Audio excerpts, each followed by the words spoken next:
अमासे heading हो गया, सब लोग लिखा जाए। कल की सारी चीजें थोड़ा समझा दिए थे कि अमासे में क्या क्या है, ये कहाँ पर लेफ्ट साइड होता है, कैसे होता है, थैली जैसे होता है, लिखा जाए। अमासे हेडिंग हो गया, लिखा जाए। यह एक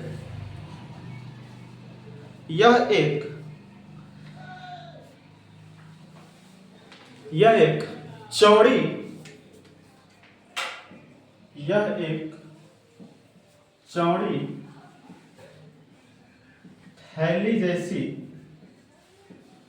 थैली जैसी रचना होती है जो उदर गुहा के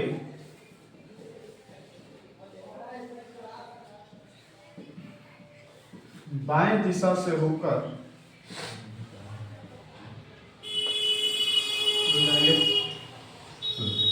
कहाँ तक लिखा है, कहाँ तक?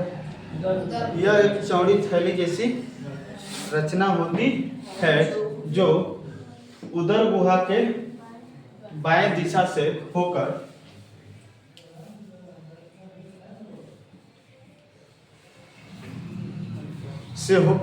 अनुप्रस्थ दिशा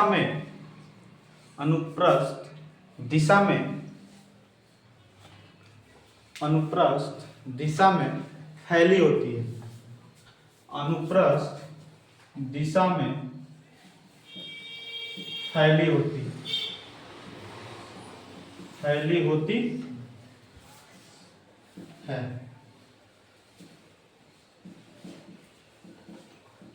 अमाशय का अग्रभाग कार्डियक तथा पिछला भाग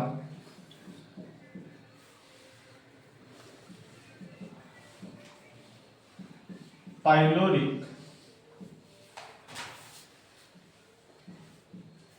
कहलाता है एवं इन दोनों के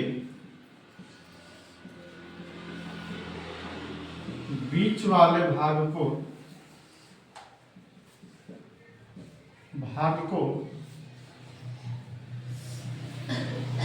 पुंडिक कहते हैं। पुंडिक एक बार अपनी बुक में से देख लेना, पुंडिक कहते हैं। बस इतनी बातें अमाशय के बारे में याद रखना। एक थैली जैसी रचना होती है जो सर हमारे उदर गुहा से शुरू होता है, बाएं दिशा से होते हुए अनुप्रस्थ दिशा में सर स्थित होती है। इसका अगला वाला भाग सर कार्डियक कहलाता है, पिछला वाला पाइलोरिक कहलाता है। ठीक इसके दोनों के बीच में सर होता है पुंडिक। इसलिए हम कहते हैं अमाशय के 3 भाग होते हैं, cardiac, fundic, pyloric. Cardiac, fundic, pyloric. दिक्कत किसी को? कर लेंगे। अमाशय के कितने भाग होते हैं?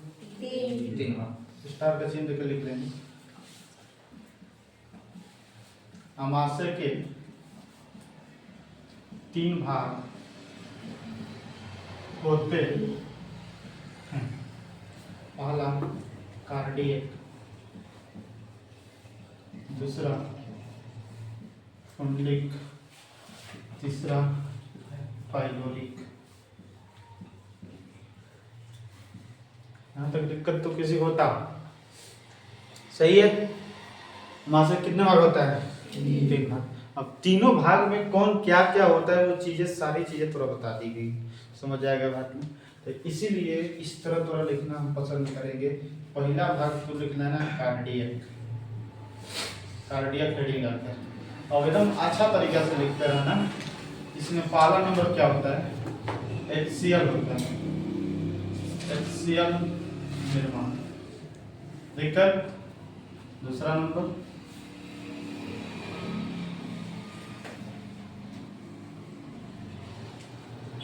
इसमें भोजन के साथ आए हुए रोगाणु, इसमें भोजन के साथ आए हुए रोगाणु HCl के संपर्क में मर जाते हैं। राइट।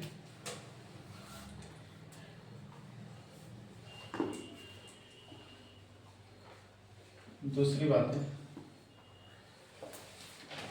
क्या चीज,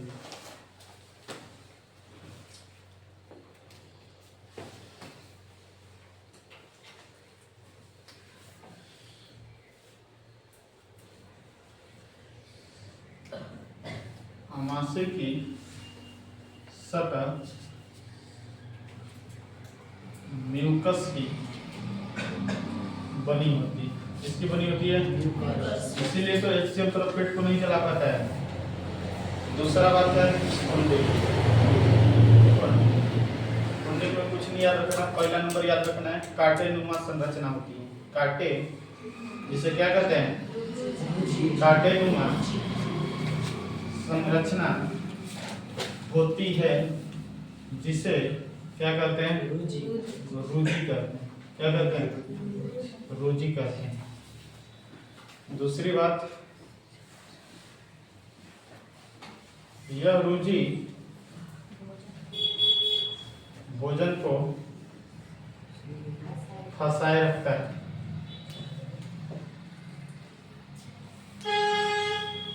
बताओ। तीसरी बात यहाँ है पाइलोरिक। पाइलोरिक पाइलोरिक वाला भाग में क्या होता है? जठर ग्रंथि होती है। जठर ग्रंथि होती है, राइट।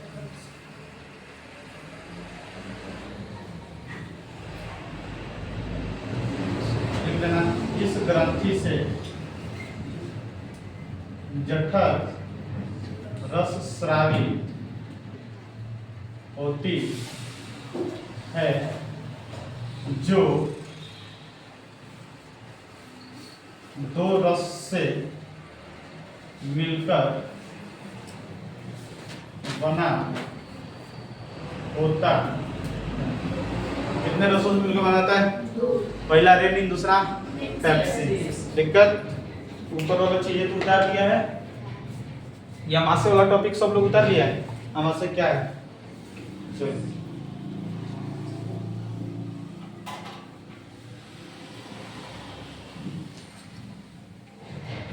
समझ, दो रस से मिलकर बना होता है। ए नंबर क्या है? रेनिन। और दूसरा नंबर क्या है?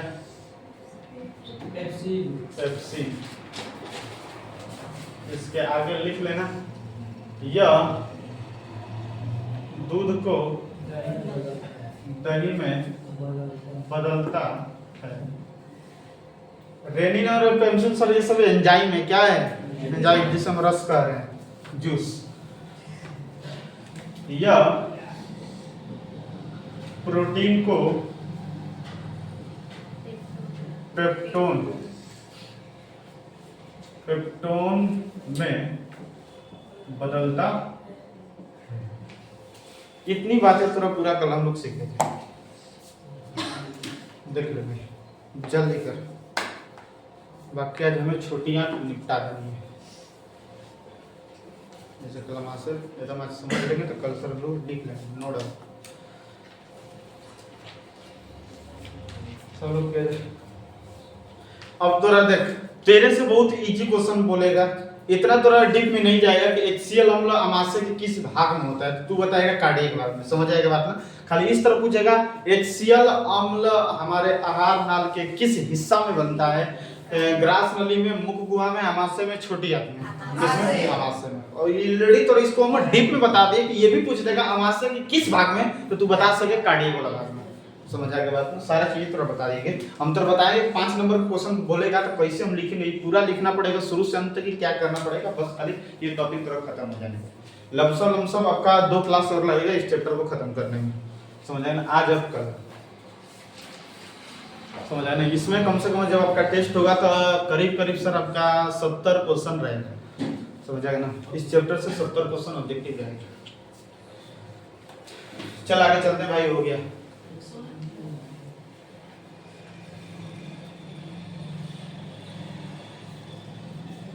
होगी बातें तो बता, मेरी थोड़ा बताइए तो हो कर भाई जल्दी।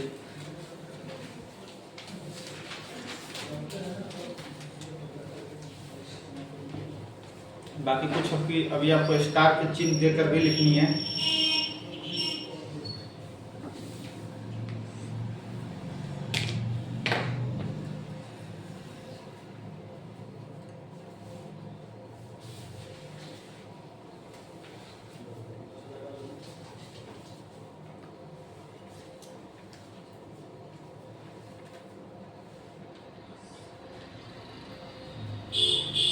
हो गया?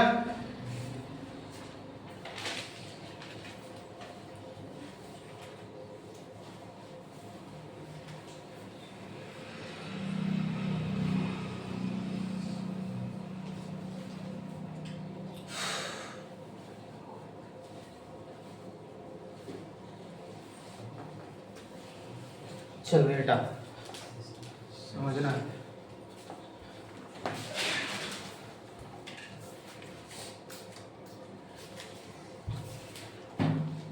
सबका हो गया है?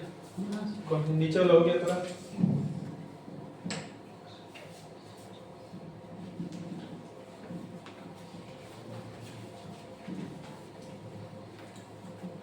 ये हो गई है? ये वाला क्या लिखे हैं? बगल से देख लिख भैया टाइम ऊपर नहीं छोड़ दे रहे हैं, वो देख ले किसी में से। ये वाला जिसको करना है समझ रहा है। अब हाला कोई नहीं करना। क्या होती है? हम जो जठर ग्रंथि है कहाँ पर पाई जाती है? हमारा पाइलोरिक वाला हिस्सा में पाई जाती है, समझ आया? मतलब आमाशय में पाई जाती है। एक अगला स्टार का चिन्ह कर लिख लेंगे तो बता लगा क्या कर रही है रे? स्थिर नहीं तो रह रहा है। स्टार का चिन्ह कर लिख देंगे। आमाशय में भोजन लगभग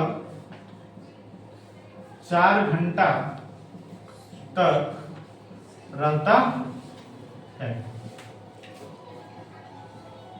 अगला है मनुष्य में लगभग रोज कितना लीटर जठर रस बनता है? भाई मनुष्य के आमाशय में प्रतिदिन लगभग 3 लीटर जठर रस बनता है या सर स्रावित होता है। इसमें दिक्कत, मनुष्य के आमाशय में प्रतिदिन लगभग 3 लीटर जठर रस स्राव होता है। अब थोड़ा कुछ चीजें बताएंगे कि जठर ग्रंथि में भी जो जठर ग्रंथि होती है उसमें 3 प्रकार की कोशिका होती है। कितनी प्रकार की कोशिका? बहुत याद रखिएगा, बहुत इंपॉर्टेंट है कि हमारा क्या होता है, उसको क्या बोलते हैं? जठर ग्रंथि जो होती है, जठर ग्रंथि में कितने प्रकार की कोशिकाएं होती है? कितने प्रकार की कोशिकाएं होती है? 3 प्रकार की। पहला श्लेष्मा या म्यूकस, समझ आएगा ना। दूसरा हमारा क्या होता है? मुख्य या जाइमोजी, समझ आएगा बात ना। और उसको क्या बोलते हैं? पहला हमारा क्या था? श्लेष्मा या म्यूकस, समझ आएगा ना। दूसरा होता है भित्तीय कोशिका। कौन सी कोशिका? भित्तीय कोशिका। और तीसरा होती है जाइमोजिन कोशिका, समझ जो आपके बुक में भी एकदम सच्चा दिया हुआ है। इस तरह का चिन्ह कर लिखा जाए। जठर ग्रंथि की 3 प्रकार की कोशिकाएं होती हैं।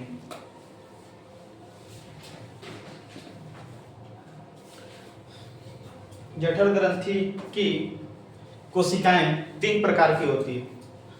जठर ग्रंथि की कोशिकाएं 3 प्रकार की होती है।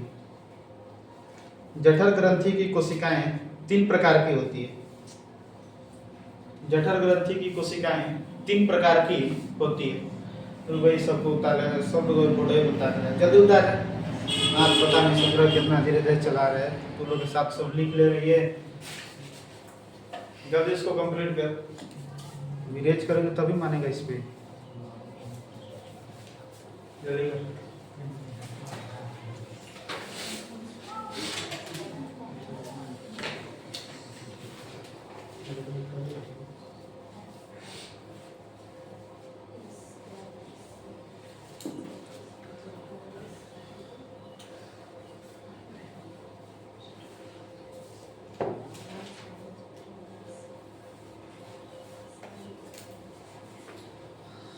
हो गया।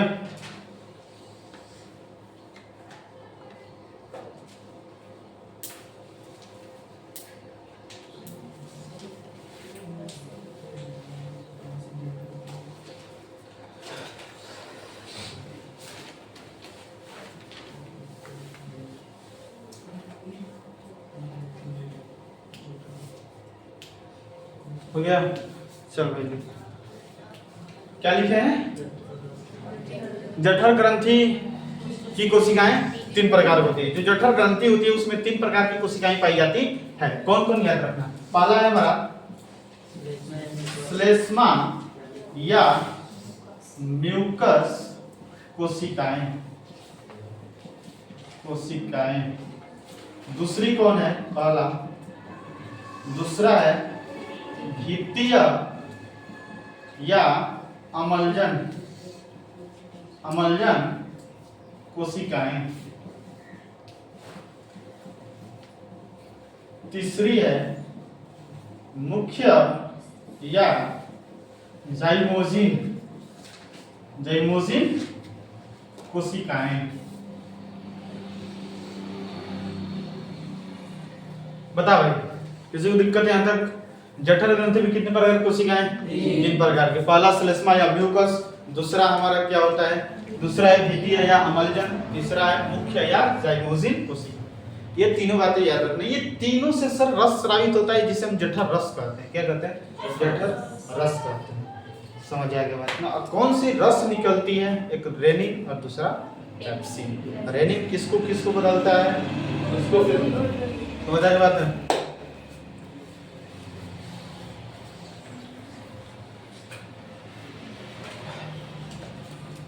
तीनों का नाम सर जल्दी से लिख लिया जाए तो।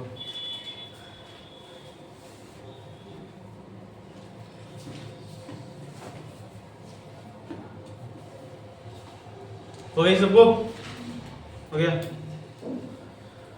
चलो अब इससे रिलेटेड थोड़ा सा सर कुछ हम जान लेते हैं, स्टार्ट करते हैं। अब आपको पता है कि जब हम लंबे समय तक भोजन नहीं करते हैं तो हमारे पेट में सर क्या होते हैं? छाले पड़े जाते हैं, घाव होने लगते हैं, जिससे हम क्या कहते हैं? अल्सर कहते हैं। और ये जो होता है हमारा कहाँ पर होता है? पेट में होता है। इससे हम क्या कहते हैं?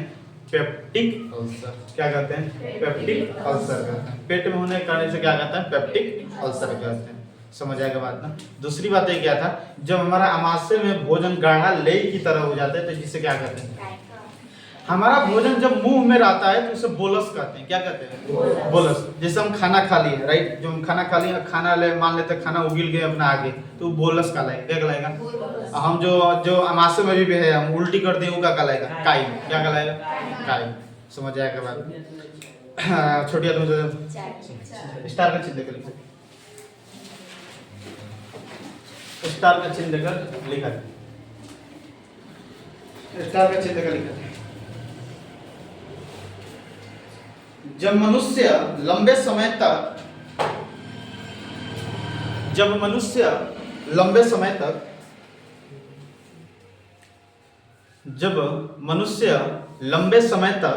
भोजन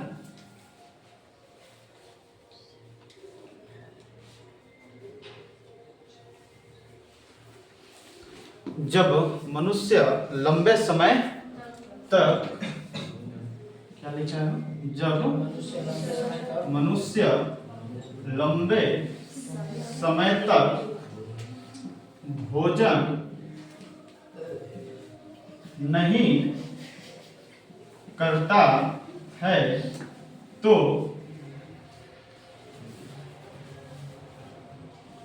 आमाशय में गोलाकार एवं अंदर धंसा हुआ घाव निकलने लगता है जिसे अल्सर कहते हैं।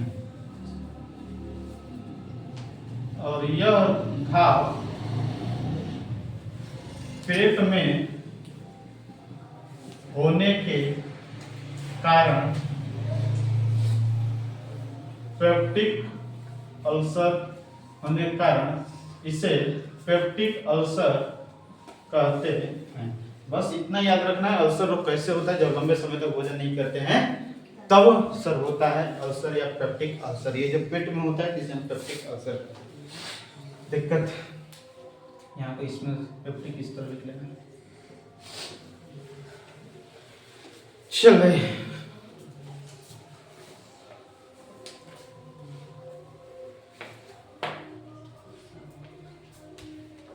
और ये वाला लिख लेना भाई, अमाशय। जब अमाशय में भोजन गाढ़ा लेई की तरह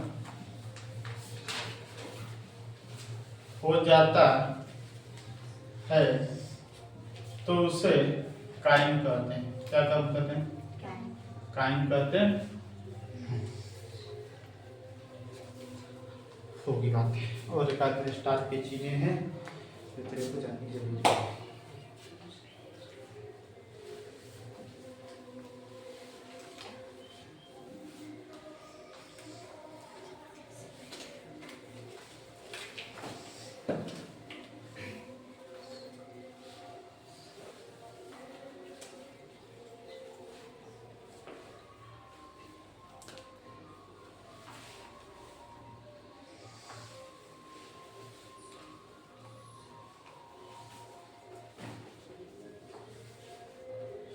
हो गया?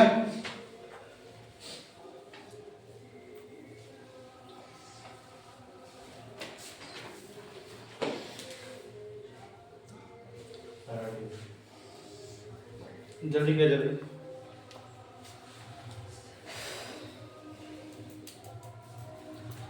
तो उसके बाद तो हम लोग जानेंगे सारी चीजें।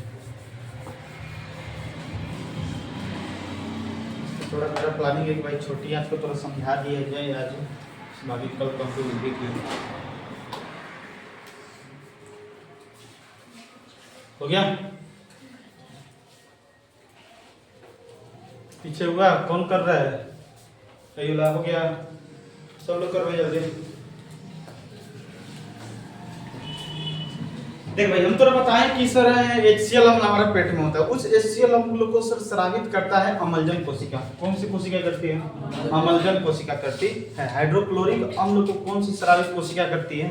अम्लजन कोशिका। यही कोशिका क्या करती है? हाइड्रोक्लोरिक अम्ल का स्रावण करती है, स्रावित करती है। स्टार का चिन्ह का लिखा जाता है। हाइड्रोक्लोरिक अम्ल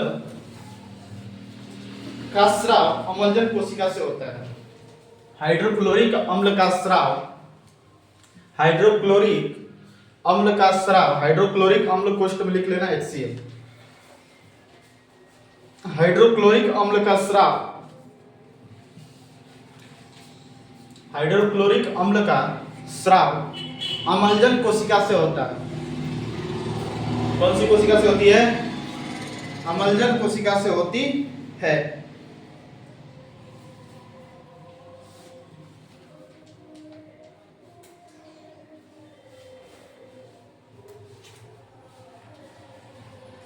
हो गया? अगला स्टार का चिन्ह लिख दीजिए। म्यूकस का स्राव म्यूकस कोशिका से होता है। म्यूकस का स्राव म्यूकस कोशिका से होता है। म्यूकस कोशिका से होता है। जो तुरा हमारा पेट के में नीचे जो लेयर बना हुआ है म्यूकस का, जिससे HCl की वजह से हमारा पेट न जले, वो म्यूकस किसके द्वारा स्रावित होता है? म्यूकस कोशिका। ये म्यूकस कोशिका से होता है म्यूकस का श्रावण। इससे होता है सर किसका श्रावण? अम्लजन से, हाइड्रोक्लोरिक अम्ल का। दिक्कत किसी को? बताओ। से यहाँ तक बातें बुझाए तो इतना तक स्टार का चिन्ह वगैरह है भाई, सब याद रखना, समझ आएगा बात में। अब थोड़ा इतनी पता है कि हमारे पेट में हाइड्रोक्लोरिक अम्ल की क्या भूमिका है। क्या भूमिका है? सबसे पहला सबसे बेस्ट भूमिका ये है कि हमारा भोजन के साथ जितने भी रोगाणु आते हैं उस रोगाणु को नष्ट करने में काम आता है। जो हमारे बैक्टीरिया रोगाणु क्या होते हैं, मुंह में नहीं मरते हैं, तो वो आकर हमारा कहीं ना कहीं पेट में तो मर ही जाएगा, क्योंकि पेट में भाई सब खतरनाक लेवल का एक अम्ल है जिसे हाइड्रोक्लोरिक अम्ल कहते हैं। दिक्कत किसी को? बातें समझ आएगी ना? तो 2 नंबर का क्वेश्चन आता है कि मनुष्य के आमाशय में अम्ल की क्या भूमिका है? समझ आया ना? तो बहुत सिंपल तरीका, इस चीज को भी हम थोड़ा लिखवा देंगे। हालांकि थोड़ा इस बात को पता है कि क्या भूमिका है, वो हमारा कहते हैं रोगाणुओं को मारने में सक्षम होता है। जो बड़े बड़े टुकड़े आते हैं उसको और छोटा छोटा करने में उसका सहायक होता। दिक्कत किसी को यहाँ तक किसी को आमाशय वाले में किसी को भी कुछ प्रॉब्लम होगा तो बताओ। कल चीजें सारी समझा दी गई थी, आजकल थोड़ा लिखवा दी है। किसी को प्रॉब्लम कुछ तो बताओ।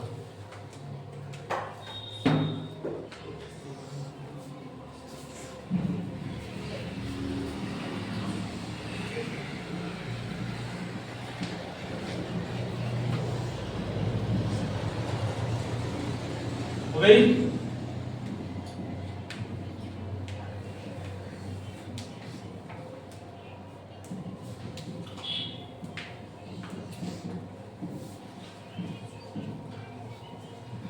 चले जाएंगे सारी बातें समझ में। चलिए अब सीखते हैं बड़ी मस्त तरीका से 5वां नंबर। हेडिंग डाला जाएगा छोटी आंत। क्या हो? छोटी आंत।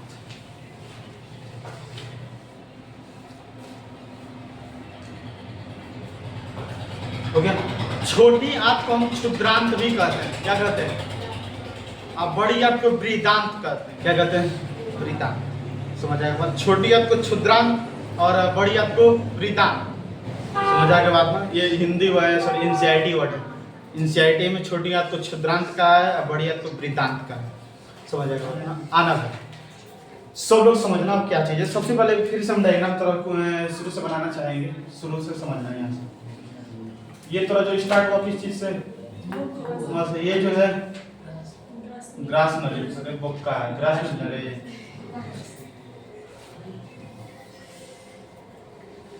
ये जो थोड़ा क्या है?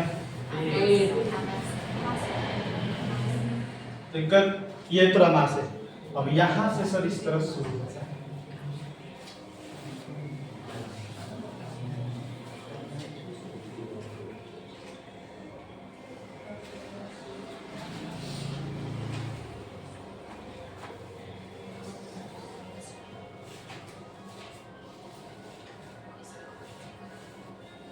ये जो थोड़ा शुरू हुआ ये है छोटी। क्या है? छोटी है। क्या है? क्या है? छोटी है। समझ आएगा बात? अब समझिए ये तो रहा है आमाशय और यहाँ से जो ये शुरू हुई छोटी है। दिख रहा है? नहीं यहाँ तक पूरा दिख रहा है? पूरा चीज दिख रहा है। समझ क्या सीखना है वो हमें 5वां नंबर में? छोटी आंत। समझना है क्या है? ये जो छोटी आंत है भाई, एक तो चीज बताओ, और ये आगे जाएगा। क्या जाएगा? ये आए, ये तो रहा आहार नल का पहला हिस्सा मुख गुहा, फिर ग्रास नली, फिर आमाशय और फिर छोटी आंत। इस सब में तेरा सबसे बड़ा कौन दिख रहा है? आमाशय दिख रहा है कि हाई दिख रहा है कि हाई दिख रहा है कि हाई दिख रहा है? अरे भाई हाई नहीं तेरा दिख रहा है रे। एक बार तू हेकरा हेजल पकड़ेगा सोज करेगा तो दोनों में कौन तेरा बड़ दिखेगा? हाँ? अरे बोका है का ये भाई सब गुरियाइल है। अब गुरी जिसे होता है तो उस तरह तो नहीं बनता, सीधे करता है। ये तो लपेट कर बनाया गया है। अगर भगवान ने सीधा बना दिया होता तो पचौनिया जाता बाहर ही पॉकेट में घूमना पड़ता है करे लेके। तो इस तरह टेढ़ा मेढ़ा बनाया गया ताकि कम स्थान में हो जाए। इसको तू पकड़ के सीधा करेगा तो सबसे बड़ा लगेगा रे, एकरो से बड़ा लगेगा ये। इसलिए कहते हैं छोटी आंत जो होता है आहार नल का सबसे बढ़िया भाग होता है, बड़ा भाग होता है। कौन सा होता है? तो इसलिए क्वेश्चन पूछता है कि आहार नल का सबसे बड़ा भाग कौन है? छोटी आंत। कौन सा है? ये जो होता है आहार नल का क्या है?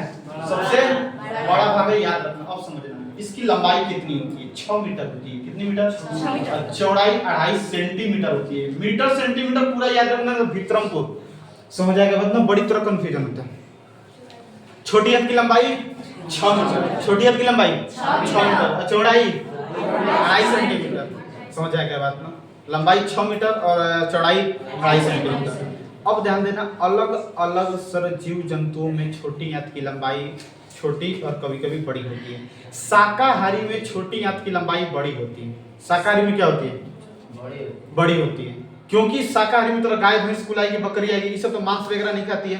अब वो लोग तो पता है तो घास भूसा सब शाकाहारी खाता है। अब तोरा घास भूसा खाना है तो उसमें होता है सेलुलोज। सेलुलोज का पाचन करना तोरा बहुत ही कठिनाई होती है। हम लोग सेलुलोज का पाचन नहीं कर सकते हैं। समझ आएगा बात ना। तो उसको अधिक सेलुलोज का पाचन करना पड़ता है, इसलिए भगवान ने शाकाहारी में छोटी आंत की लंबाई क्या दे दिया, बड़ा दे दिया। मांसाहारी में छोटा होता है, मांसाहारी में हम लोग दोनों में आते हैं, मांसाहारी और शाकाहारी दोनों में। हम क्या करते हैं, मतलब हम सर्वाहारी में आते हैं, इसमें हमारा मीडियम रहेगा, ना बड़ा रहेगा ना छोटा रहेगा, दोनों के बीच में रहेगा। समझ आएगा बात ना। तो मैं शाकाहारी में छोटी आंत की लंबाई बताना, शाकाहारी में छोटी आंत की लंबाई बड़ी होती है और मांसाहारी में छोटी होती है। दिक्कत बता, क्वेश्चन पूछता है कि मांसाहारी के अपेक्षा शाकाहारी में छोटी आंत की लंबाई होती है, बड़ी होती है, और मांसाहारी में छोटी होती है। बातें समझ में आई। जैसे अमाशय का 3 गो भाग था, वही तरह छोटी आंत का भी 3 गो भाग है। कितना भाग? छोटी आंत का को भाग? पहला ग्रहणी, जिसे दूसरा इंग्लिश रूप में ड्यूडेनम कहते हैं। क्या कहते हैं? ड्यूडेनम। दूसरा है जेजुनम, और तीसरा है इलियम। क्या है? इलियम। थोड़ा नीली बताओ कितना है, तब चलते हैं आगे। 28। चलो, अमाशय के सॉरी क्या उसको बोलते हैं, छोटी आंत का कितना भाग? कितना भाग? छोटी आंत का कितना भाग? 3 भाग। को भाग हो? 3 भाग।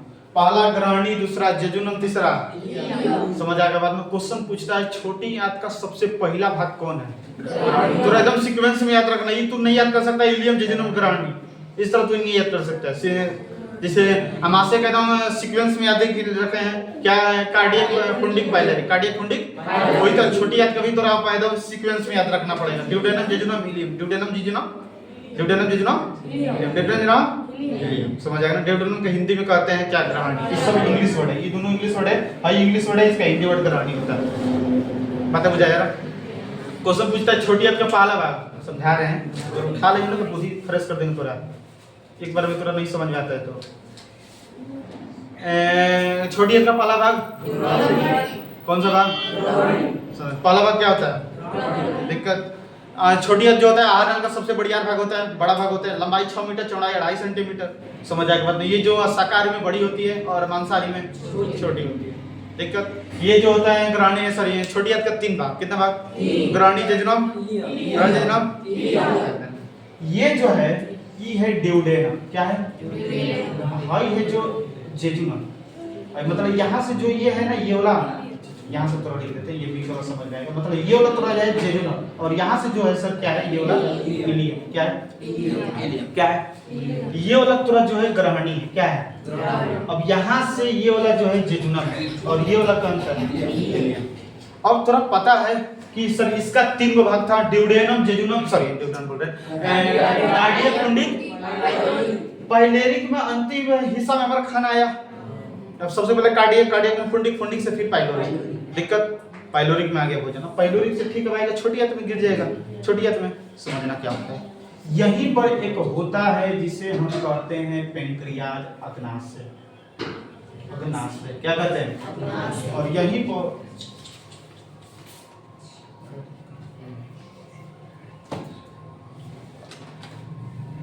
इस मूत्र ये कर रहे हैं, राइट, ग्रेज कर रहे हैं। दिमाग मूत्र घुस गया, क्या ये वाला, क्योंकि यहाँ पर एक चीज हमें बनाना है, ये वाला तो देख ले, ये वाला समझ, यहीं पर होती है भाई, यहीं पर होती है, ये है पूरा यकृत। क्या है? यहीं पर एक होता है थैली जिसे कहते हैं पित्ताशय। क्या कहते हैं? पित्ताशय। क्या है ये? समझना। अब जैसे ही तोरा यहाँ पर भोजन था हमारा पाइलोरिक वाला भाग में, पाइलोरिक वाला भाग में जैसे ही खाना था, पाइलोरिक का मतलब आएगा छोटी आंत में, छोटी आंत का सबसे पहला भाग ड्यूडेनम में आएगा। अब तोरा जैसे ही ड्यूडेनम में आएगा तो छोटी आंत बहुत हिसाब से बोलता है कि देख भाई, अब एक चीज बता, ये हमारे इस पेट में तो क्या है? HCl अम्ल है, तो यहाँ से जो भोजन सना कर आएगा अम्लीय रूप में आएगा, अम्लीय रूप में आएगा, तो ये आया।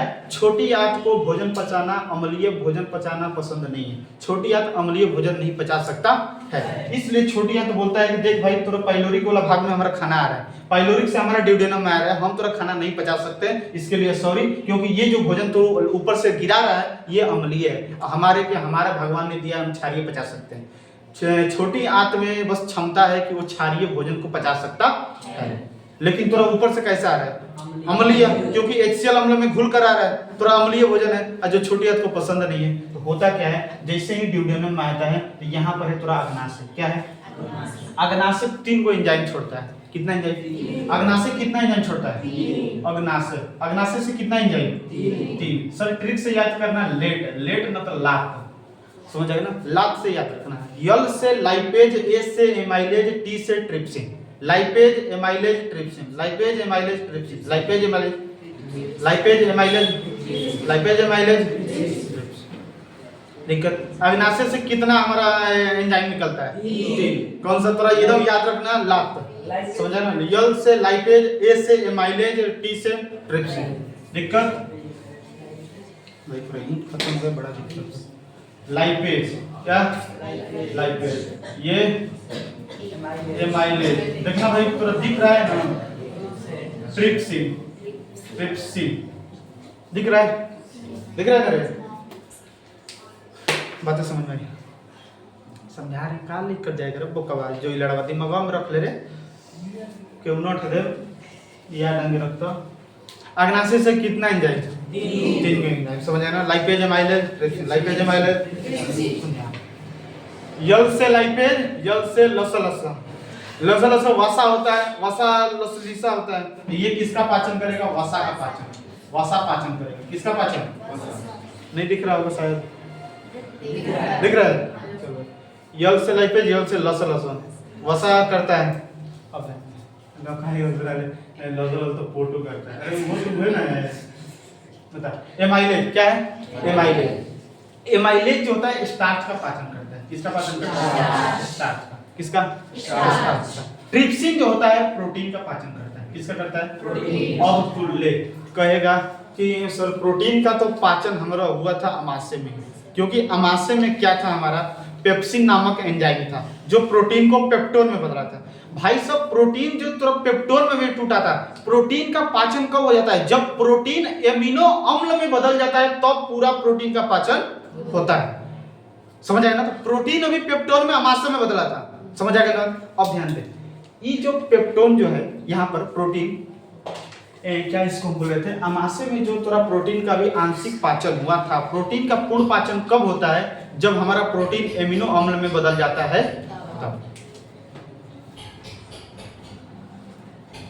यहाँ तक पूरी बातें समझ आएगी। तो ये पूरा याद रखना है, अग्नाशय से कितना enzyme, 3 enzyme, lipase amylase, lipase amylase, lipase amylase, lipase वसा का पाचन करेगा, एमाइलेज स्टार्च का, ये प्रोटीन का। दिक्कत किसी का, किसी को।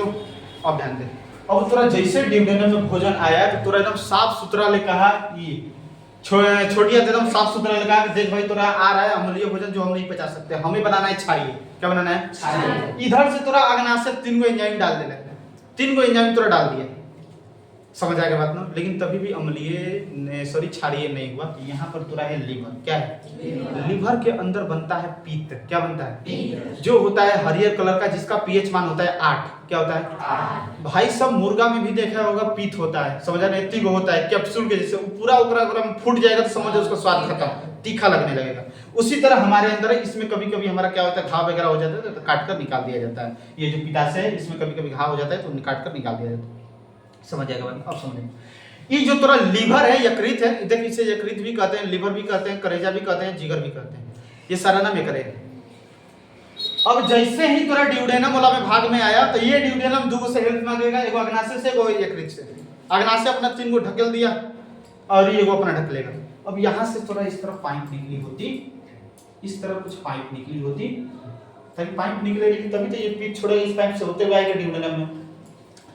अब ध्यान दे, अब जैसे ही यहाँ पर आता है तो ड्यूडेनम सर एगो एकरा से सहायता मांगेगा, एकरा से यकृत से मांगेगा, यकृत दे देगा क्या, पित्त दे देगा। क्या दे देगा, क्योंकि हमारा यकृत में बनता है क्या, पित्त। क्या बनता है, जो पित्त बनता है स्टोर रहता है इसमें पित्ताशय में। कहाँ पर रहता है, क्वेश्चन पूछता है पित्त का निर्माण कहाँ पर होता है, यकृत में रेगो का, कहाँ पर होता है। अब पित्त कहाँ पर स्टोर रहता है, कोई भी चीज बन रहा है तो स्टोर होना जरूरी है, समझ आएगा बात में। तो पित्त बना रहा है यकृत, अब पित्त से कहाँ पर स्टोर रह रहा है, दिक्कत। अब देख पूरा पित्त आ गया, यहाँ पर भोजन तुरा किस रूप में था, अम्लीय या क्षारीय रूप में, अम्लीय रूप में, अब तोरा पित्त आकर गिर गया, क्षारीय हो गया। अब तोरा अच्छा तरीके से भोजन पाचन, अब यकृत कहता है कि हाँ अब हम तोरा भोजन पचा सकते हैं। लेकिन ड्यूडेनम वाला भाग में तोरा भोजन का पाचन नहीं होता है, ऑलरेडी खाली एकरा में एक दूसरे से मिला हुआ है, क्षारीय हुआ है। ड्यूडेनम में भोजन आया, ये 3 कटोरा, ये 1 कटोरा, पूरे ढकेल दे रहे, तोरा हो गया क्षारीय। अब ये जो है, अब थोड़ा उस चीज को पाचन के लिए थोड़ा पसारना जरूरी है। जैसे हमारे घरों में माता लोग चावल वगैरह क्या करने के लिए जब बीनती हैं तो सूप में क्या करते हैं, सबसे पहले चावल को फैला लेती हैं। उसी तरह जब ये भोजन ड्यूडेनम में आ गया तो हमारा जेजुनम क्या करेगा, सतह बनाएगा, क्या करेगा, यहाँ से यहाँ तक पूरा भोजन फैल जाएगा। कहाँ पर हो जाएगा, फैल जाएगा। अब आएगा, इसके फैलने के बाद आ जाएगा इलियम में। कहाँ पर आएगा, इलियम। कहाँ पर आएगा, इलियम में। अब इलियम में आएगा तो इलियम में संपूर्ण भोजन का पाचन हो जाएगा। इलियम में अंगुली जैसी संरचना होती है जिसे विलाई कहते हैं। क्या कहते हैं, विलाई या विल्ली कहते हैं। इलियम में अंगुली जैसी संरचना होती है जिसे हम विलाई कहते हैं। ये विलाई क्या करती है, जो भोजन आ गया है यहाँ पर एकदम यहाँ से पच गया तो उसमें से पूरा चीज को, पूरा विटामिन, प्रोटीन, कार्बोहाइड्रेट, प्रोटीन, ये सारी चीज को क्या करेगा, अवशोषित करेगा, अवशोषण करेगा। समझ आएगा बात में। यहाँ पर तुरंत संपूर्ण पाचन हो जाता है। मतलब यही क्वेश्चन पूछता है कि भोजन का संपूर्ण पाचन कहाँ पर होता है, छोटी आंत में होता है। कहाँ पर होता है, छोटी आंत के किस हिस्सा में होता है, इलियम में। कहाँ पर होता है, बातें तो यहाँ तक किसी को दिक्कत तो। सबसे पहले बात, छोटी आंत जो होता है आहार का सबसे बड़ी भाग है। इसकी लंबाई 6 मीटर, चौड़ाई 2.5 सेंटीमीटर।